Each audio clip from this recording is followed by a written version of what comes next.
button and like the video. Don't forget to click the bell icon so you get notified when a new video gets uploaded. Don't miss out on our dynamite lineup.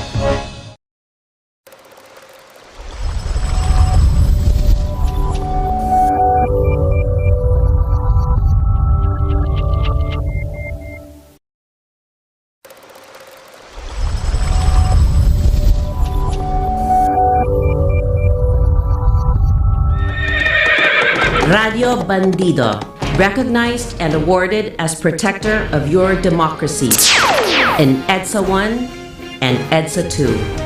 In 2022, our democracy will be put to the test once again. So Radio Bandido will strike again. Our democratic army is in place to give you unbiased, real news and facts so you yourself can decide. Legendary and game-changing commentators. Our lineup, starting with the legendary Ray Langit, joined by the most influential bloggers in the country, Banat Bay and the Pugad bloggers, and other dynamic commentators, Tita Carmen, Jimmy Morato, Barbie Atienza, Bernard Tan, Johnny Gomez, Pete Morato, Sal Panelo with Sal's Panel O, and more announcers and reporters fighting for democracy. Teleradio Bandido is heard on DZRJ 8:10 a.m., seen on Sky Cable Channel 224, TV Plus boxes, and streaming live on Facebook/DZRJ 8:10 a.m. and YouTube channel RJAM News. Education Radio, hosted by Pia Morato, is on Saturdays from 8 a.m. to 9 a.m. on Teleradio Bandido, Channel 224 Sky Cable, TV Plus boxes, digital free-to-air Channel 29, Facebook.com/DZRJ 8:10 a.m. and YouTube channel RJAM News. This brings service to all educators and learners of every age. The program guests include secretaries, dignitaries, ambassadors, lawmakers, professors, volunteers, and heroes, all dedicated to contribute to this valuable advocacy. We take the streets to the classroom and the classroom to the streets.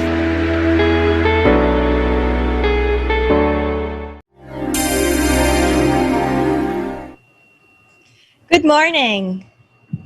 Good morning, Manila. Hi, good morning, Pia.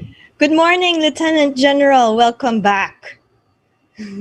It's been a long week and here we are again, sir. Welcome back. Before I start the show, I want to be able to send some regards to you. So many people text me like Sir Phil Fortuno sends his regards to you.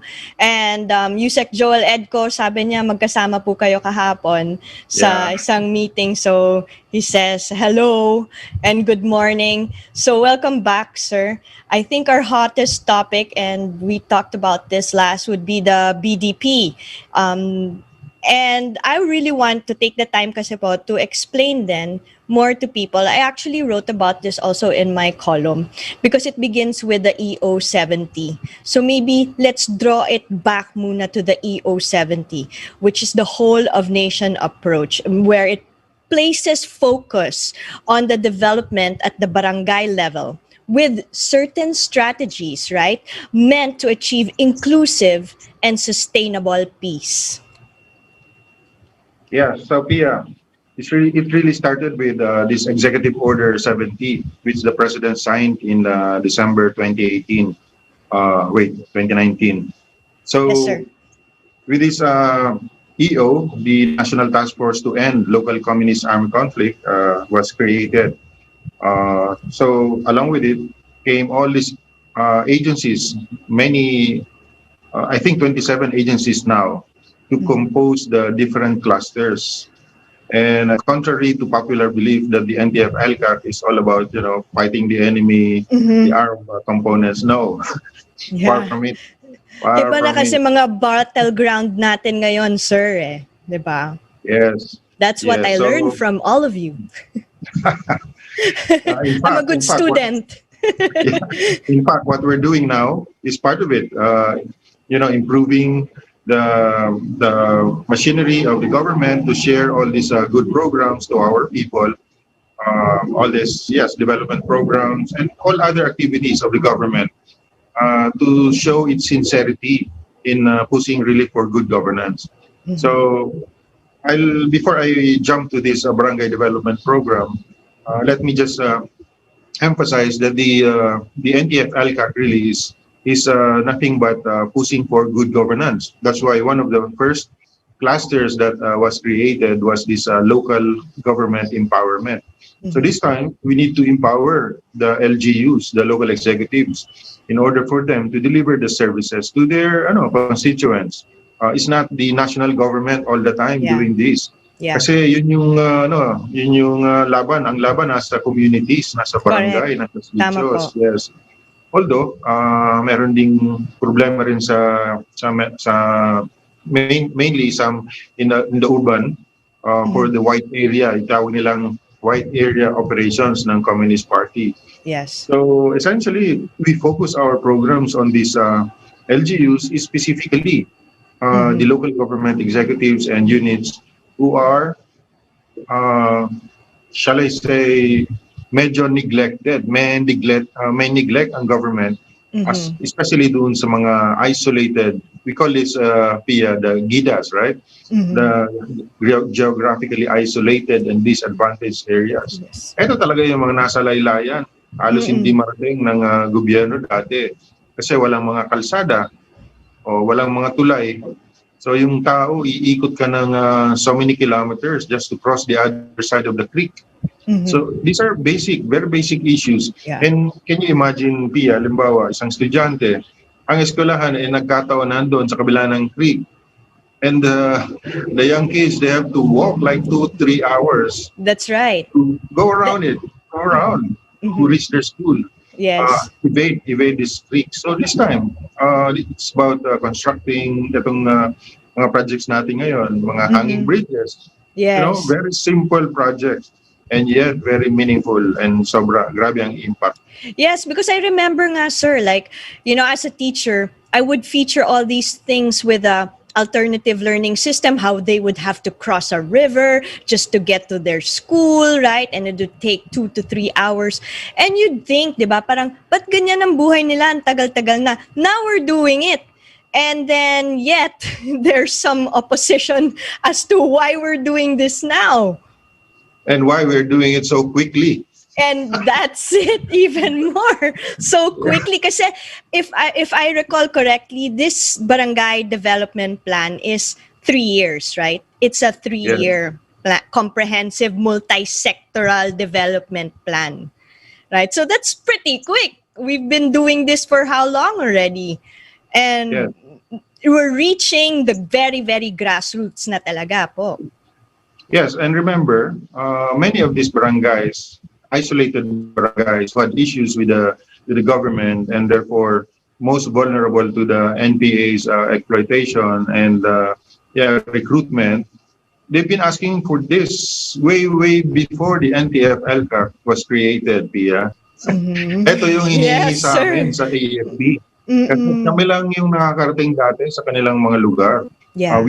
They don't see the agricultural experts, they don't see the health workers, they don't see, in other words, kami lang yung representation ng government and the police. Pagka may mga may mga patrolya yung police, kami yung nakikitang mukha ng gobyerno. So syempre, sa amin hinihingi itong mga to. Tulay, sir, pwede ba kami magkailaw?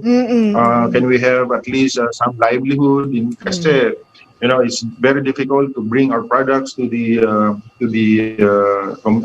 poblasyon, to the market. Yeah, to the market. So all this time, ito yung hiningi sa amin. So now that we have the NTF LCAC, all of these programs, we made sure that it will be delivered. And why 3 years, 2 years? Because that's the time frame given to us by the president to end this armed conflict. We don't need to finish the NPA, but if we can deliver the services to the people, alam mo, yung NPA, kusa yan, susuko na yan kasi meron ng livelihood sa kanila. Those are the things na pinangako sa kanila. NPA, many of them actually went up the hills, the mountains to join the NPA in the promise of getting Carabao, for instance, or a farm lot. 6 years na, 7 years na, some 10 years na silang nakikipaglaban. Sabi nila, wala namang kami nakuha ng kalabaw. Yes. Yung tatay ko, naghihintay pa rin ng lupa niya doon sa aming nayon. So yun yung mga kwento nitong mga NPAs na nagsusurrender sa ngayon. So really, napakaganda ng programa na yun. And none of those monies or funds goes to the armed forces. May nagsasabi, para daw sa sa mga generals daw ng AFP. Sana nabasa nila what is this barangay development program. You would think, di ba, na babasahin nila, pero unfortunately, hindi nga nangyayari. Kaya, that's why we really have to make it dik-dik, sir. Kasi, alam mo na, the people need to know. Di ba? Kasi may plano po kasi itong barangay development plan. It's a plan with a budget. Di po ba? So, Yes. Therefore, it's bringing it down the services to the grassroots level. So, their constituents, kasi kayo nga pong pinupuntahan kasi kayo pong nakikita doon. Di ba? Kung hindi po kayo, yung police. So yung constituents natin ngayon, malalaman na talaga yung gobyerno is working for them. Right? Yes, and this time, it's not us bringing these projects to them. It's the local government. So, That's right. yung funds na ito, binababa ito sa provincial government. So, you see, hindi ito dumadaan sa NTF-ELCA.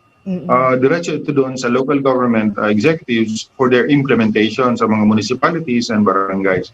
So, really, that's empowerment. You give them all these, the capabilities, the wherewithal, to address these issues na sinisigaw ng mga kanayo nila doon sa barangay. It's not papogi for the the military or police. No, it's papogi for the government and for the local government. Especially for them kasi babagsak sa barangay, that's the most basic political unit, hindi po ba? So lalong-lalo na sila. Yes. Meron lang Pierre, we need to also inform, especially itong mga millennials natin at saka itong mga hindi nakakarating sa nayon, hindi pa alam mo na yung mga lumaki sa mga pamilya. Many of their parents are actually from the provinces, but because of the insurgency problem in Quezon, in Samar dati, in many places, in Bicol, many of them chose to live in Manila already. So, yun, yung mga anak nila sa Manila na nag-aral. So they are not so familiar with this New People's Army. Baka hindi pa sila nakakita ng armadong NPA. That's why some millennials cannot relate on what we're trying to say. What is this insurgency? Why do we need to end this insurgency? And what's the problem with these NPAs? Kita mo yung mga chat nila minsan, talagang out of this world sila. That is because some of them or most of them did not really experience the hardship. Kaya meron akong pinost.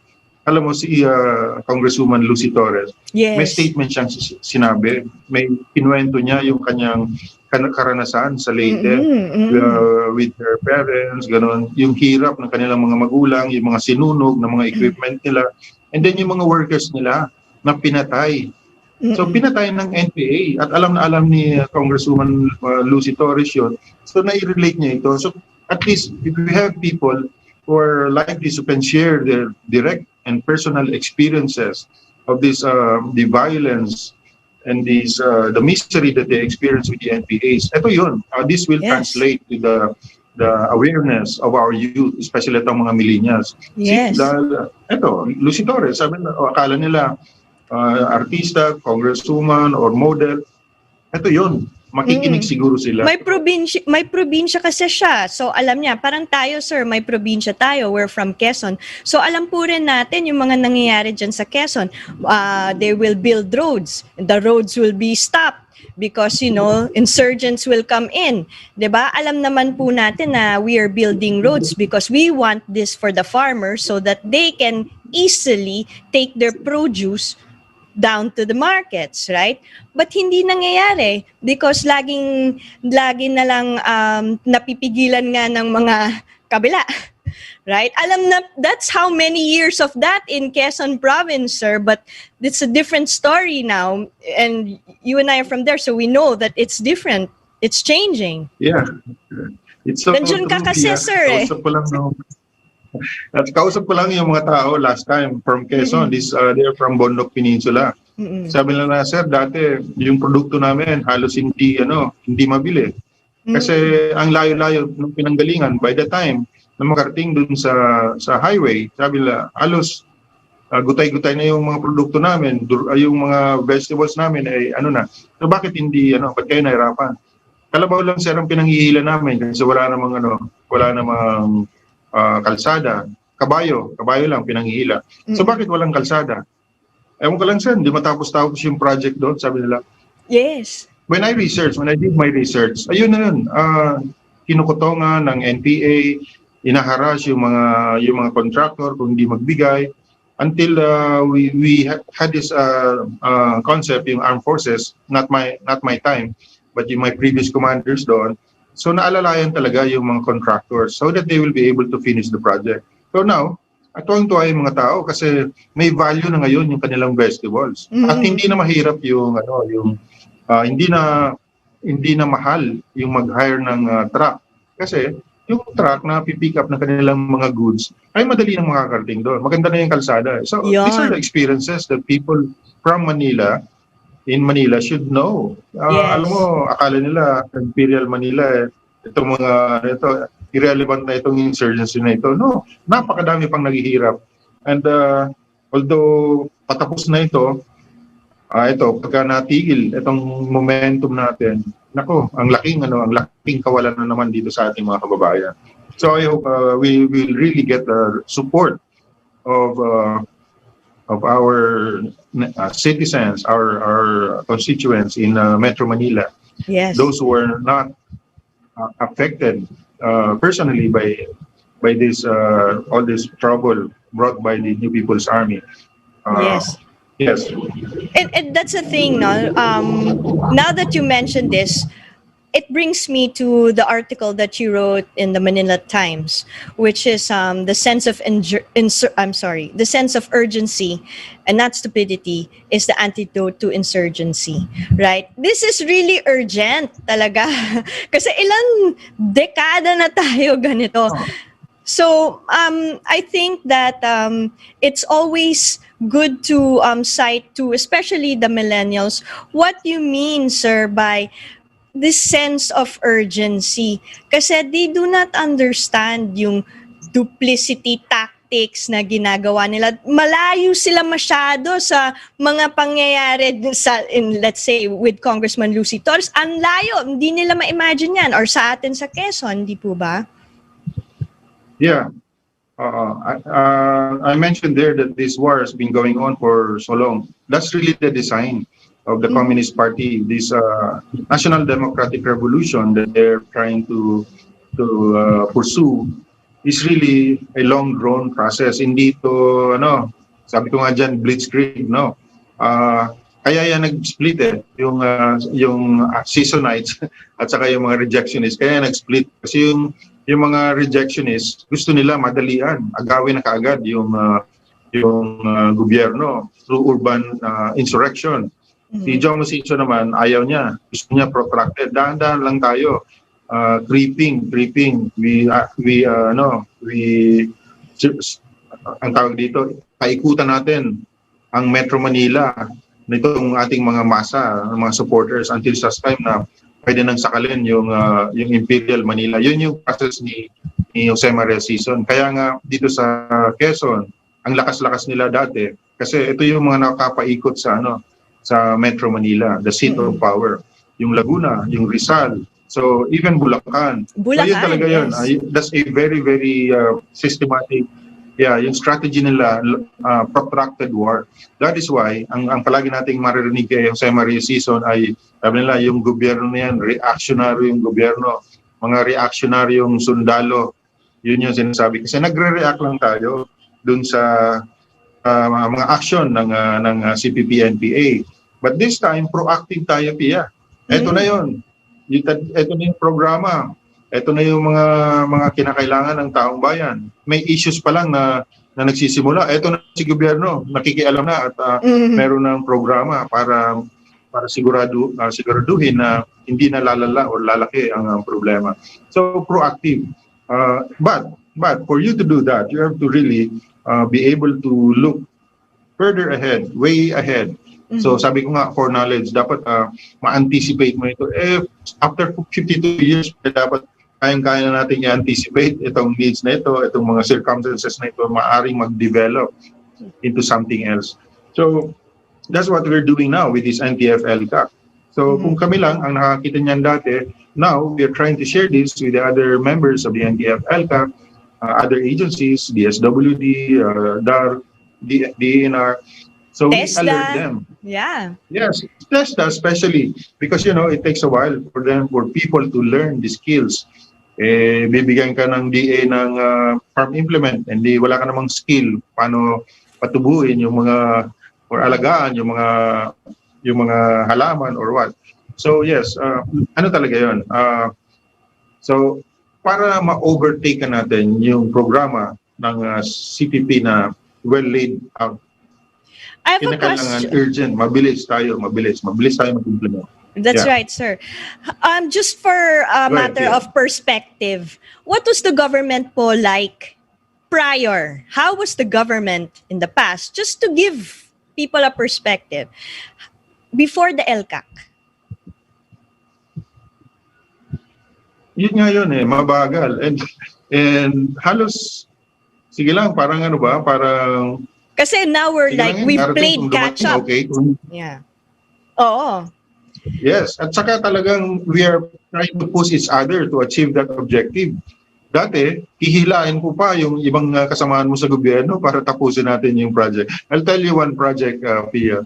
Nung ako'y major pa ako, battalion commander ako. Yun, I'm talking about these hanging bridges. Hanging bridges. So 2 taon, mahigit akong battalion commander. 2 taon kong hinihingi sa local government, sa national government, for them to be able to provide this hanging bridge para yung mga 400 students from these barangays, 2 or 3 barangays, hindi na sila iikot yung 3 hours na sinasabi ko. Hindi na sila iikot ng ganun kalayo. Alam mo, nag-ano ako, nung na-implement yung hanging bridge after 2 years and 3 months. And it's not the government who was able to implement it. Nanghingi kami ng support doon sa power plant malapit sa amin. Nanghingi kami ng support doon sa cement factory malapit sa amin. So nabuo yung project. May nagbigay ng semento, may nagbigay ng bakal, may nagbigay ng and then kami, sundalo, inano namin yung communities to provide labor.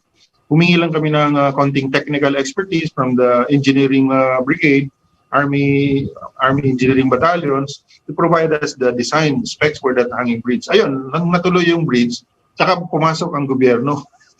So, diba? ganun ka bagal ang gobyerno. Yeah. Yes, in the past. But now, pag sinabi, this is what we need. Alam mo, nag-aagawan pa ang different agencies minsan. Si DPWH gustong unahan ng Department of Agriculture. Kaya ko na yan. Sa Farm to Market Road, kaya ko na yan. See, that's the thing now. Halos alam na natin ngayon yung cooperation ng lahat ng miyembro ng gobyerno, ng bureaucracy. And yet, sir, that is such a threat. That is such a threat to the communists, the insurgents, right? Because syempre, we are infringing on their long-range plans of kaguluhan. Diba? Gusto nila magulo Gusto nila hindi totoo yung lumalabas. That's it They really delve on all these lies. Kalabaw lang nga, pa-promise, hindi pa nabibigay, ilang taon na, di ba? So, ganun yung mga tactics nila. But now that the government is there, ngayon, nagagalit sila.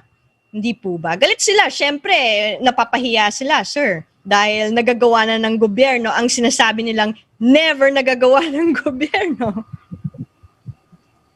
Yes, that is why sometimes talaga magtataka ka. Well, hindi na tayo magtataka kasi many of these, I'd mentioned this Makabayan Block, this Kamatayan Block. Yun talaga yun.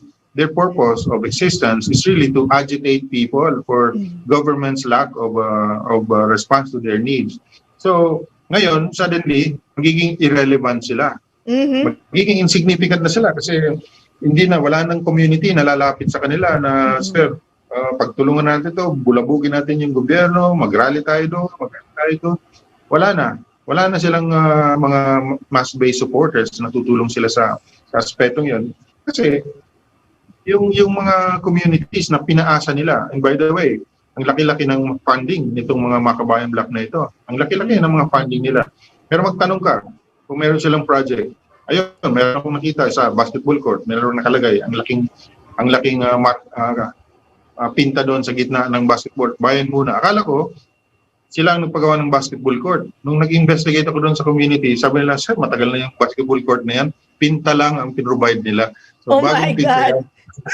Yan yung pambobola talaga, 'di ba? Duplicity nga pambobola, yan ang ginagawa nila. And ito pa is very important na yung isa. Yan physical infrastructure kunyari. Okay. Ito yung lupa. Namigay sila ng lupa. Maganda, di ba? Ang problema, nag-away ngayon yung binigyan nila at saka yung totoong recipients ng lupa. Kasi yung pala, meron ng programa yung gobyerno doon, may CARP, meron ng CARP. So meron ng beneficiaries.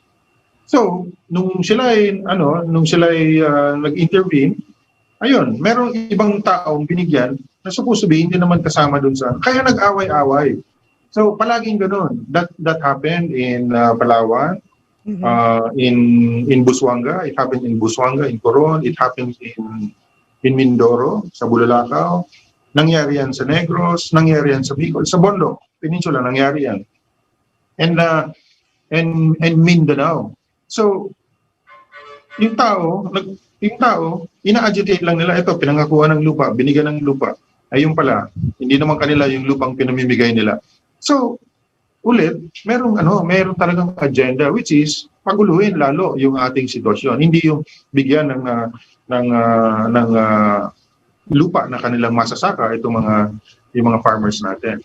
So that's always the case, Pia. Yes, but what's even more agitating, sir, is the fact that news doesn't come out, at least the right news. There's fake news, and then unfortunately, it takes long or almost never for mainstream media to really capture the right stories of what's happening on the ground, grassroots level, where ang dami nagsusurrender, 'di ba? Or yung mga encounters, hindi po nila sinasabi. Or ito, kung ano pang progress na nangyayari na sa, like in our province, alam natin kasi, sir, because we go there, we go to our province, so alam natin ang mga developments, but hindi po maabot kasi sa, Imperial Manila, as we call it.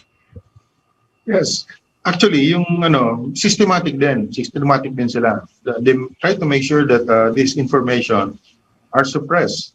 Hindi yan nakakarating yung mga magagandang development sa probinsya. Ayaw nilang makarating yan sa ibang lugar. Gusto nila localize lang yan. Yung mga tao lang nakakaalam. Kasi systematic yung machinery nila. If they want to share fake news, they can do it. If they want to prevent the right news from coming out, especially the good ones, they can do it also. So, ito yung problema natin sa media. And I've been telling this to them, you have to help this country. Hindi po pwede na yung agenda palagi ng kabilang grupo ang sinusulong natin. Media tayo dapat i-share natin yung katotohanan. Kaya ako napipilitang magsulat. Oo nga, sir. Kasi, at saka gumamit ng social media. Kasi ito na lang yun. That's the battleground. Yes. Kung hindi natin gagawin ito, kung wala itong mga programa mong ganito, saan kukuha ng magandang information ng ating mga kababayan? Buti na lang talaga merong social media at marami na ngayon na nagsishare, mga netizens, nagsishare ng mga magandang balita. Ano lang yun? Selfie lang, pinapakita yung project. Ito mga kababayan, tapos na yung kalsada na hinihintay natin. Di ba? Ang sarap pakinggan. Pero, bakit ito ay manggagaling sa netizens? Bakit hindi ito ilabas, kusa na ipakita ng ating mga kaibigan sa media? Why? Kasi they want the people to be continuously to be agitated with the poor and the lack of services, perceived lack of services that the government is able to provide. So let's explain that more to especially the young people. Kasi tayo, sir, we will not last longer than them in this world. Sila na yung magde-defend sa bansa natin, they will be the future leaders of this country. But they should know, one, we've already covered this battleground. It's not just in the jungles, people, or, in the mountains where people are carrying guns, but this social media, the broadsheets, the information battle that we constantly keep on talking about and informing everybody about, na fake news is so rampant. But we have to let them know, sir, that there are relationships when it comes to national security. Right now, we have health security because of COVID-19. And we also have other issues like food security, which is so important. It's all connected to national security. Sana po, let's explain this kasi to the youth. Kasi ako, when I talk to them, sir, they don't know that. They think that the battle is just in the mountains. They don't understand that part of national security is food, shelter, clothing. Diba? Yeah. And health now. It used to be that when you say national security, it's all about defense of the country. Parang ganun yung paradigm dati. But there's this Copenhagen school of thought. And that's the common understanding now of national security in Copenhagen School of Thought. Where the other, as you mentioned, food security, health security, cyber, those are all part of national security. So even the environment, protection of the environment, that's part of national security. Kasi nga naman, imagine kung maubos na yung tubig natin. So where do we get our water? Di ba? Yes. So may problema tayo ngayon sa food. May problema tayo sa inumin. So that's really national security. And then comes yung problema, mga sakit. Dinisturb natin yung environment. So ayan, kung ano-anong sakit na ang nararanasan ng ating mga kababayan. So ayan, nagkakaroon ng pandemic. So these are all part of national security. And to think that the NPA is just, solving this insurgency, this conflict between the government and the armed rebels is just a problem of the armed forces or police. That's not right. So interrelated ito lahat. Yung dynamics na yan, interrelated yan. That is why even as a millennial, nandyan lang sa air-conditioned room nila, pachat-chat lang, don't even think that you will not be affected with these problems, with these issues. Kasi sooner or later, it will catch up on you. In some other ways, maybe pagkain, wala ka na ngayon mabili sa palengke. Why? Kasi pinasabog ng NPA yung tulay doon. Kasi yung environment natin doon sa hinayaan natin na masuno or masira ng mga mining companies natin. So these things the millennials should understand. And why do I always point out to these millennials, Pia? Kasi tayo naiintindihan natin, may nakaka-relate tayo doon sa pre-1986. Ito mga millennials, wala. And after 1986, remember, yung narrative ay binago, nagbago yon. They're not saying anything about the good programs of the government in the past. Kaya ito si President Duterte, palagi na lang nirelate. Palaging sinasabi nitong mga millennials na I don't want to say that they have been radicalized, but they were influenced already by this bad publicity. Palaging sinasabi nila, yan, fascista yan. So parang si Marcos yan. What do they know about Marcos? I'm not a Marcos fan, but I'm just aware of that part of history. Kasi we experience it. Maalala mo yun, ako, umuwi ako ng Bicol, naka-tren kami. Tren, ang ganda ng tren noon. Tulog ka, pag-gising mo, Bicol na. So kaya, gising ka halfway kasi dadaanan mo yung mga gandang view dyan sa Bondo Peninsula, dyan sa Lopez, ang ganda-ganda ng mga natin dyan. Yung tabing dagat natin dyan. Kasi peaceful. 70s, peaceful yun. So, after nung 86 revolution, asaan na itong mga programang ito? Yes. Natigil. We had the best mass transport in Metro Manila. Before, may mga love bus pa tayo, double-decker bus. Yes, yes. Yes, di ba? Those are government-run. Ngayon, hindi alam ng tao kung paano kasi grabe na yung population. So, these are the good programs of the government before na hindi maintindihan ng tao or hindi malaman itong mga millennials. That is why we have to continuously make them they should be aware that there's this part of history that's missing.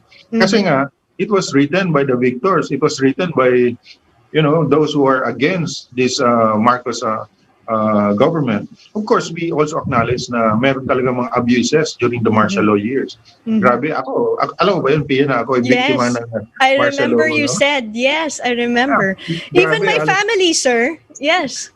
Alos madurog yung dibdib ko. Grabe. Tinutusok ng M16 ng isang laseng na PC noon, member ng Philippine Constabulary. Kaya hindi ko makalimutan ang mga bagay na yan. So, we have to educate the millennials. There's not all part of the Marcos administration are bad. Was bad. At the later part, nung siya ay masakit na, ayun na yun, in-exploit na siya ng ibang grupo, ibang tao. So, in-exploit nila yung situation kasi halos hindi na kaya ni Presidente Marcos noon na magpatakbo. Plus, of course, eto na yun, yung insurgency noon ay lumaki na ng lumaki because again, of the issues na nakikita nila sa panahon ni Marcos, hanggang ngayon na, nagkaroon na ng people power revolution, eto na. So, yes, we have to educate our young listeners that so many good programs of the government were actually started prior to martial law. But they were all gone because, they wanted to erase all this memory about the Marcos, especially the good memories about the Marcos administration. At i-retain lang yung tyranny, i-retain lang yung mga human rights abuses na kinikwento-kwento until now, kinikwento. So, every and to think we were number 2 at some point in Southeast Asia, yes. And now look at us in comparison, for example, to Vietnam. Yes, Korea. Alam mo yung Or Korea, my goodness, right? Tayo ang unang nagdala ng highway doon sa Korea. Filipino engineers ang nag-construct ng first highway doon sa Korea going to Busan. So can you imagine that? That's before martial law. But nagkagulo lang tayo hanggang humantong tayo sa martial law because of this insurgency, because of this NBA, CPP. 1969, remember? 68, 69, nung sila nagsimula. And that's also when we started to decline from number 2. Next to Japan, Pia, from number 2, we started to decline. So, yun yung mga istorya na dapat maintindihan ng taong bayan. That is why it's important na itong 52 years na ito, tapusin na natin ito. Yeah. Kasi hindi natin alam kung... Once and for all. I also want to touch on something, sir. Kasi we always say na everything is connected. We want the youth to also make these connections. Kaya nga sinasabi natin, we're taking the time to explain this. Sometimes po naiintindihan nila na, don't you see when I tell them na technology is another battleground. If that's infringed upon on your end, halimbawa, ang mga insurgents, diba, took control of it, kayo ang unang-una. Kayo ang unang-una nga, Alma, diba? Because that's the main event in your life. But it's something that they do in the provinces. Why is it that telcos have a hard time putting up their towers in the provinces? Sir, we know this. It's because may humahad lang dyan. Diba? Kaya nga, ang sama ng signal or walang communication is very difficult. May areas in Quezon yung talagang malalalim na, sir, yung malalayo. Like kami, Tagkawayan, abot pa kami doon. So, you can imagine the signal there is not good. Yeah. If you listen to the Senate inquiry, may mga revelations doon yung ating mga former cadres. Remember?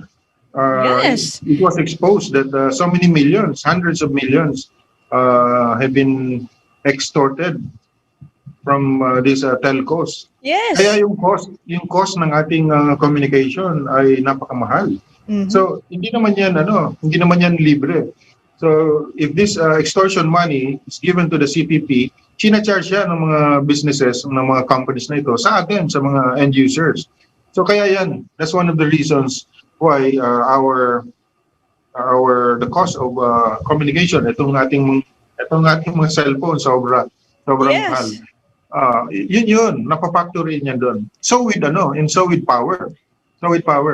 Yung threat nila to bomb, to demolish this tower, electric pylons, and these towers, big towers, and power plants, nandyan palagi eh. So these companies end up paying again yung extortion itong mga ng NPA. Kaya mataas ang cost ng ating power. So palaging ganun. Tayo ata ang pinakamahal dito sa region, Pilipinas. And what choice do we have? We only have 2 so far. Buti lang may pumapasok na. Diba? That's good for us in the whole country. But you're talking about now the Senate inquiries, and I want to jump into that with a 16.4 billion budget for the barangay development program or plan, right? Where there seems to be this comparison for one to Marawi, where I feel like you can't compare that to the situation in Marawi. I've been to Marawi and I think now it's at 60% now, but for people to understand why Marawi is being developed in that way is because of the certain areas, right, that were hit harder, or and also, I guess, the cultural demographic that is happening, among other things. But this 16.4 billion budget for the BDP, I think only 20 million, di ba, sir, goes to each barangay. So, habang yung mga ibang tao, nakikita lang nila na 16.4 billion, ang laki, saan napupunta yan? Hindi nila alam na 20 million lang for each barangay. Baka pwede nyo pong himayin din para, especially the young people will understand why this budget is so big and how many barangays, are really going to take part in this. Yeah. From what I remember, yung breakdown yan, yung 20 million, may farm to market road. That's around 12 million yung pinakamalaki. Yes, sir. It's around 1, or kung ang ratio ngayon is 1 million per kilometer barangay road. Ano yun? That's already 1.2 I think 1.2 kilometers or 12 kilometers.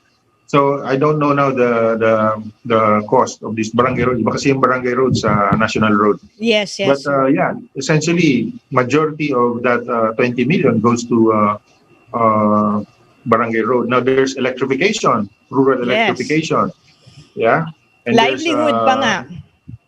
There's livelihood, yes. Some 2 million worth of livelihood. Yeah. 2 million or 1.8 million. I'm not sure of the figures, but close to that. And then yung health center, meron pondo for clinics.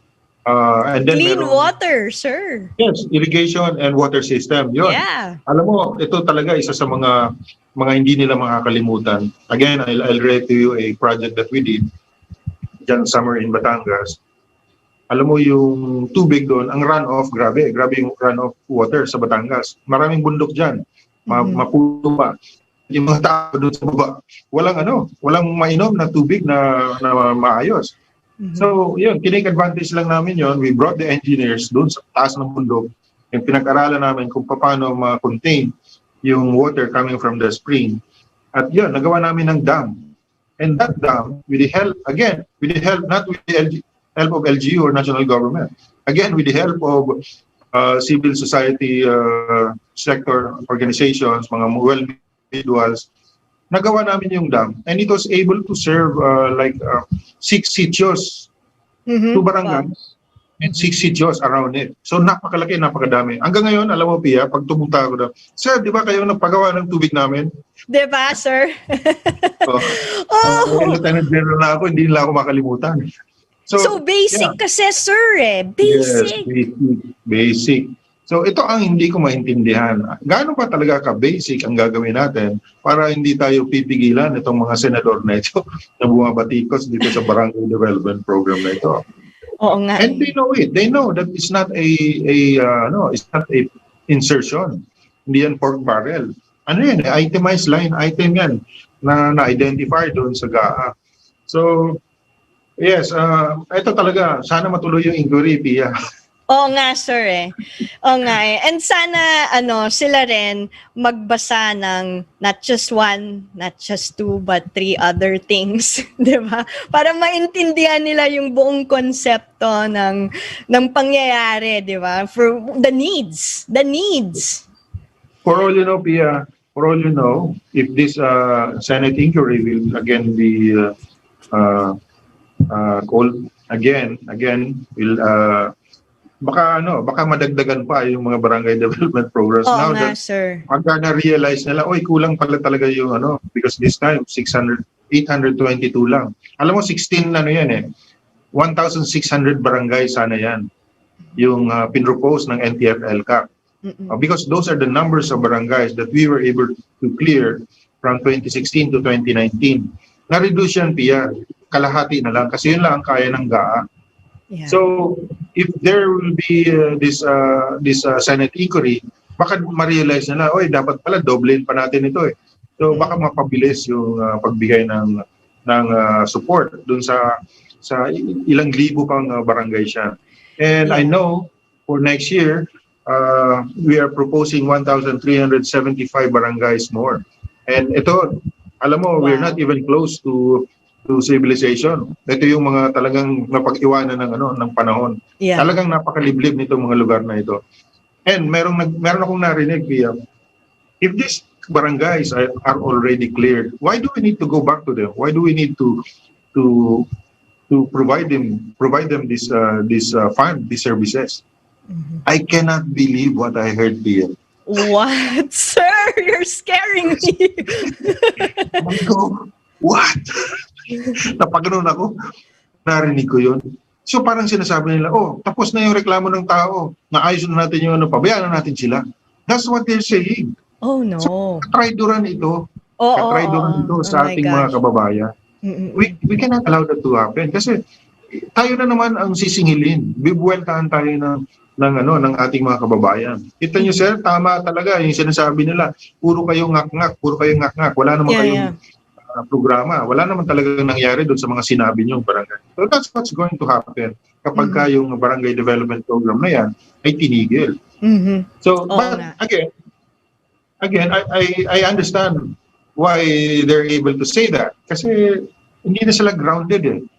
For the longest time, nakatira lang sila sa Manila. Many of them, 10 years, 11 years ng senador, doon lang sila sa, alam mo, komportable ang buhay. Baka hindi na sila bumababa doon sa nayon, especially now na mayroong pandemic, so mayroong excuse na hindi na papasyal doon sa kanilang mga constituents. So I really don't know. But for me to hear about these things from the senators, sa totoo lang nakakadismaya. Yeah. They're so detached from realities. Yes. You know, sir, the government kasi, kaya nga whole of nation approach, sana po maintindihan kasi ng mga tao. It takes the government and civil society to participate. Kaya nga with us, diba, sir, in the armed forces, although I'm just a reserve, I already understand what you mean when we talk about convergence. It's a convergence of all of us. So, when there are people on the other side who expect na bibigay lahat ng gobyerno, lahat, diba? Pati pagkain. Sabi nyo nga the last time, when that happens, the government owns you. And what do you call this kind of state that we'd be in? We'd be like communists if that happened, hindi po ba, sir? But here's yeah, but here's the one thing that we're trying also to do kasi is to be able to teach our people how to fish. Diba? Like we have to do that. We have to pass on the skills. Yan ang kailangan maintindihan ng ating mga kabataan, sir. Katulad dito sa Quezon City, if I may just say, we have this project na Grow QC. Sure, how nice we had these community pantries that happen, but we always look about we look at sustainability in the long run, right? Because that's part of food security. That's part of national security. So we have our own feeding programs, which eventually go into growing programs, because we have this urban farming where we teach our communities to plant in their own backyards. Tagal na yan dito sa Quezon City. But that is something that we also have to instill kasi in the minds, especially of the youth, that we need to pass you a skill. 'Di ba? Hindi yung bigay lang tayo ng bigay. Sana po, you can also help me explain, especially for their sake, itong EO70 natin. Hindi lahat po gobyerno, 'di ba? Kasama po tayo, the civil society. Yeah, that's good, Pia. And you reminded me about this engagement that I had with the Catholic Bishops Conference of the Philippines. I read that, sir, yes. Napakaganda, sobrang ganda. And one of those, the participants, the bishop, is Bishop Bagaporo. And I hear a lot of statements from Bishop Bagaporo. He's one of those critical to the government, which is okay. And then it was an opportunity for us to explain to the bishops why we're doing this, the background and all this. Ayun, nakinig sila at naliwanagan sila. By the way, bago ko ito tapusin, Pia, yung ginikwento ko sa iyo, I don't like that term na reservist lang kami. No. I'm proud. Yes, ayoko lang na maging mayabang, sir. Nahiya ako sa inyo. Napaka-importante ng reservists. Ang daming naitulong ang mga reservists sa atin. Thank you. Sa mga regular forces. Yes. Thank you so much. Taal. But alam mo, the reservists should come in anytime, not only during disasters. Anytime talaga. Why? Kasi anytime kailangan mo yung patriotic member of society. Yung patriotism nyo, ito kasi yung nakaka-infect. Ito yung nakakahawa sa ating mga kababayan. Bakit si ma'am naka-uniform? Oo. Oo nga po.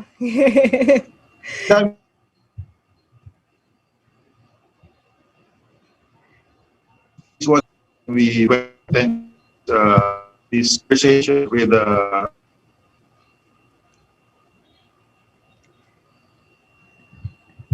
Parang nag-lag tayo. I'm sorry, sir.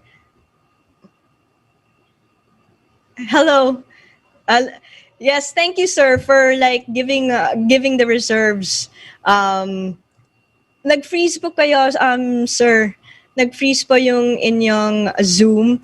Pero in the meantime, as I'm trying to get you back, thank you so much, General Parlade, Lieutenant General, for giving us that recognition sa aming mga reserves. I want to say thank you to the 152nd Brigade and the 132nd Battalion here in QC.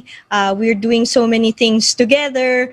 Maraming salamat po sa inyong tulong sa ating mga joint efforts na ginagawa dito sa Quezon City. Yon, sir, I don't know if you heard that I just mentioned. Thank you so much for giving such recognition to the Reserve Command. We're so happy to hear that from especially you. We're active kasi here in Quezon City. We have the 152nd Brigade, Ready Reserves, and then the 132nd Battalion. So we're really super active, sir. As in, tinutulungan pa namin mag-build ng mga tools, 'di ba? Planting tools, you know. Kasi syempre sabi niyo nga yung mga reserves, meron silang skills na professional skills that they can really also contribute to the community. But Pia, more than anything else, it's really the inculcation of patriotic values to our citizens. Ito yun ito yung pumupukaw sa isip ng ating mga kabataan. Meron palang ganun, merong reservist. Yes, you don't have to be an active member of the armed forces to be patriotic. So ito yun. Now, pinag-usapan namin doon sa CBCP. Ang dami palang pare na interested And by the way, Pia, we had a reservist summit in Solcom. I'll share this to you later on some other time. But napakaganda ng result. This is how we look at the expansion of reservists Nice, in sir. country. Not Want to only hear in more short of that. Yeah, we'll talk about that next time. Yes, sir. Magandang topic yun. Yes, sir. Now, going back to CBCP, we were able to explain to CBCP how the church was infiltrated, where it started. You know, si Father Jess Alegria, itong Spanish communist priest na naging kaklase or naging nakasama ni Father Alandoni, who eventually became part of the Communist Party of the Philippines. Communist priest ito si Father Jess Alegria. And then yung liberation theology, how it spread to the country and pursuing other, yung social action center, doon yung nagsimula. Because according to them, it's not only the food for the soul. That's not only what you need, food for the spirit. No. Kailangan you have to do something as a priest, do something to give solution to the problems of the poor. Kung hungry sila, gumawa ka ng paraan. And yung paraan na yun, if it needs a violent solution to this problem, so be it. Yun yung liberation theology. Kaya merong mga kaparian na in-embrace yung armed struggle. If you remember, Father Balweg, Father Frank Navarro, sina Hernandez, ang dami pa. Ito, may mga Italian priest pa nga sa Mindanao noon na napatay. If you remember Father Tentorio. Yeah, so that's the So now they came to realize that the church was infiltrated, but not the institution. It was really used by the CPP, but they only targeted a few. So sabi ko nga, these communists, they join your institution to destroy your institution. They join the church to destroy the church. And so with the other sectors of the society. So ganun yung ganun yung sistema. I'm sure naman that... At the end of the day, alam mo, ang naging agreement namin, they wanted to be part of the national, regional, provincial task forces down to the barangay. Yung Nice. social action centers nila, directors nila, they will be part of the... That's really great, sir. Directors nila, they will be part of the FL. Kasama natin itong mga members of the community. That's awesome. Now we're joining more forces. Yeah. Ang galing niyan, sir. That's a very good initiative, especially if we're gonna go down to the grassroots. Maganda yan. At least nakikita tayo kasi civic society nga importante. Kasama sila dito. They're part of this.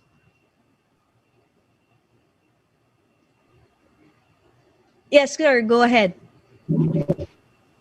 I think nag-freeze kayo ulit. I'm not so sure. I informed them. Mm-hmm. Okay. Okay, so while we're waiting for General Parlade, again, it's nice. We say talaga na convergence. Sir, you're back. Convergence ito Convergence ito kasi, sir, di ba? Hello, sir, you there? Tama po ba ako? Yes, go ahead. Yes. In fact, they were so happy when I told them that, through our reaching out to the members of the clergy, the pastors and in reaching out also to these former rebels, kaya madami nagsusurrender sa ngayon. They're really very, very effective. Kaya sabi ko, sige, we have to continue this partnership. Kasi ito na yun. Sunod-sunod talaga ang nagsusurrender ngayon. Kahapon lang, meron namang 7. In the news, in my article, I wrote there about the surrender group. So many. Hindi ko na ihabol yung kasi may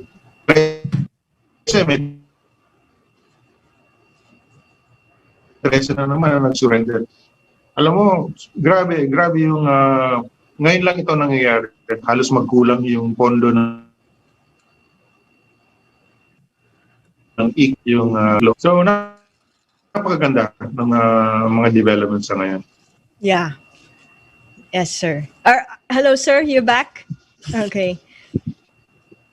Final words po, sir, tayo before we say goodbye to everyone. That's a good topic. Next time, let's talk about the reserves.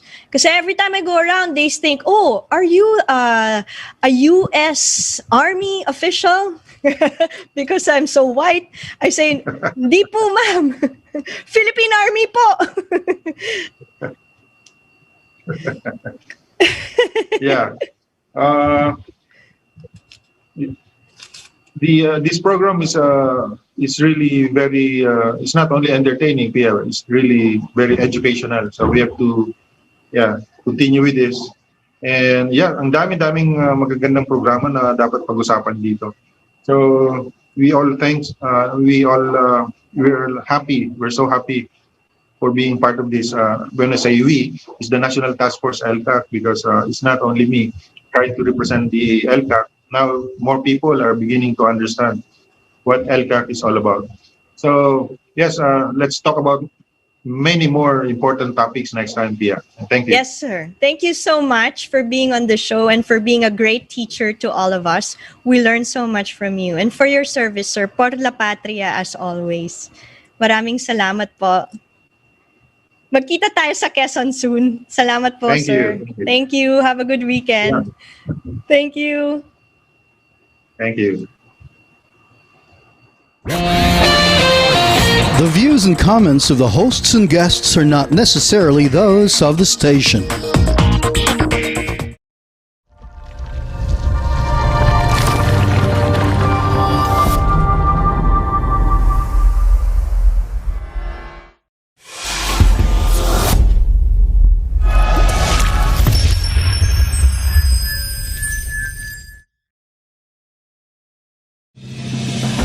You are watching the multi-awarded Radio Bandido TV on Channel 224 Sky Cable and TV Plus boxes. Simulcast on DZRJ 8:10 a.m. Informing, advising, and entertaining the Filipinos and OFWs around the world. Streaming live on www.facebook.com/DZRJ 8:10 a.m. or on YouTube, channel RJAM News.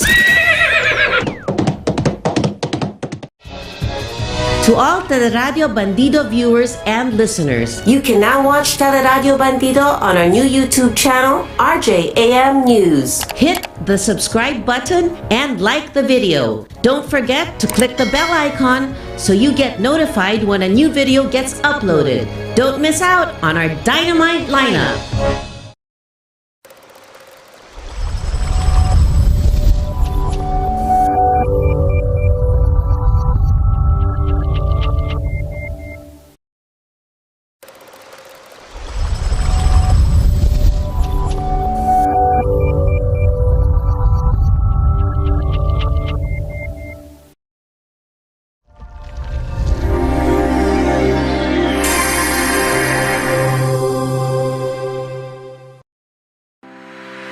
Good News Pilipinas with host Francis de Guzman is advocacy in action, which brings to you exclusives to enhance life's values that really matter. This program also brings forth guideposts on scriptural truths, giving hope to nations. Watch and listen on Teleradio Bandido every Sunday from 12 noon to 1 p.m. on Channel 224 Sky Cable, TV Plus boxes, digital free-to-air Channel 29, DZRJ 8:10 a.m., Facebook.com/DZRJ 8:10 a.m., and YouTube channel RJAM News. Watch and tune into Opinyon Mo, Pakinggan Natin. Karapatan Mo, Irespeto Natin. From 10 p.m. to 11 p.m., Mondays to Fridays. This program tackles opinions from different sectors, not only in the Philippines, but of course from OFWs abroad. The host, Jojo de Metilia, also interacts with public officials and our government on the topic of the day. It also contains public service for all the listeners.